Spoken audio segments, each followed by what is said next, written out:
সারা রাজ্যব্যাপী এমনকি দেশের বিভিন্ন জায়গায় চলছে আরজিকর কাণ্ডের প্রতিবাদ মিছিল। সর্বত্র ন্যায়ের দাবিতে এই আন্দোলন ক্রমশ বেড়েই চলেছে।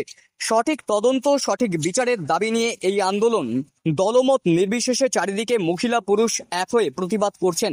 গতকাল আবারও জগৎবল্লভপুর কালীতলা বাজার থেকে জগৎবল্লভপুর স্কুল মোড় পর্যন্ত মোমবাতি মিছিল করা হলো।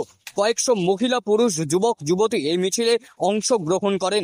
মিছিল থেকে কি বললেন আন্দোলনকারীরা শুনে নেব। জগৎবল্লভপুর কালীতলা বাজার থেকে বেরিয়েছি। এটা আমাদের দ্বিতীয় দিনের আন্দোলন। আমরা প্রথম দিন আন্দোলন দুদিন আগে বেরিয়েছিলাম। আমরা কথা দিয়েছিলাম যে আমার দিদির রক্ত হবে না তো ব্যর্থ, আমরা সেই আন্দোলনে থাকবোই। তাই আমরা আজকে দ্বিতীয় দিনের প্রচেষ্টা নিয়ে বেরিয়েছি। আচ্ছা, কি দাবি আছে আপনাদের? আমাদের একটাই দাবি যে আমার দিদির রক্ত হবে না তো ব্যর্থ। সেই দিদি, শুধু সেই দিদি নয়, প্রত্যেকটা দিদির, মানে আমাদের দোষীদের শাস্তি চাই। শুধু দোষীদের নয়, দোষী তো প্রত্যেকটা দিন ঘটে চলেছে। আমরা মেয়েরা শুধু নয় যে কোনো অত্যাচার, অন্যায় অত্যাচার আমরা মানছি না। আমাদের মেয়েদের স্বাধীনভাবে চলাফেরা করতে দিতে হবে। যে আমাদের ওপরে এই অত্যাচার আমরা মানছি না। আমাদের ঘরের মেয়েকে আমরা হারাতে চাই না। আচ্ছা, তদন্তটা তো সিবিআইয়ের হাতে গেছে, কতটা মানে এগুলো তো আমার বলার কথা না, এগুলো তাদের বিচার। এগুলো তারা তাদের বিচারের মধ্যে দিয়ে যাবে, তারা তাদের মতো করে দায়িত্ব সামলাবে। আমরা সাধারণ মানুষে আমরা আমাদের ঘরের মেয়েকে যতটুকু করতে পারি আমরা এইটুকুনি করার চেষ্টা করছি। আচ্ছা, বলছি নির্যাতিতার পরিবারকে 10 লক্ষ টাকা, মুখ্যমন্ত্রী 10 লক্ষ টাকা দেবেন বলেছেন, আপনার কি মনে হয়? দেখুন, কে দেবেন বলেছেন সে কথা আমি তুলতে চাই না। এটা পুরোপুরি রাজনৈতিক ব্যাপার। এখানে আমরা কোনো রাজনৈতিকের রং লাগাচ্ছি না।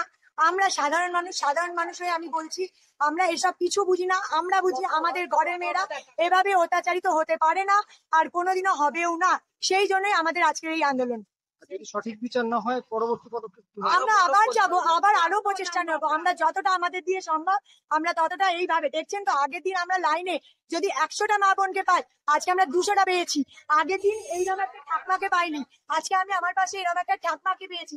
আজকে আমি আমার পাশে আমার হাজার হাজার বোনকে পেয়েছি, হাজার হাজার দিদিকে পেয়েছি, হাজার হাজার ভাইকে পেয়েছি। আর কি চাই? আমি আশা রাখছি তৃতীয় দিন পদক্ষেপে আমরা আরো বড় কিছু করবো।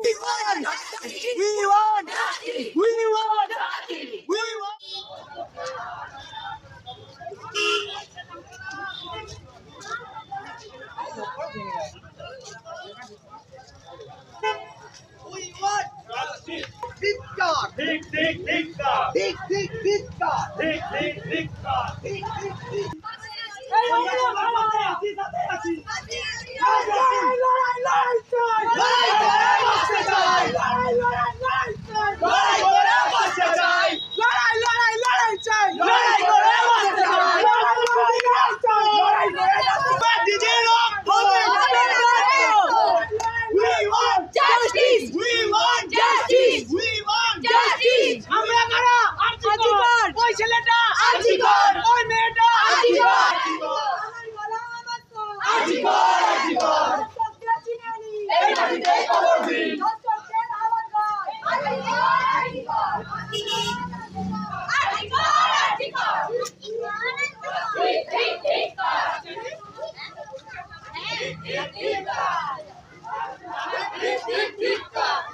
want justice!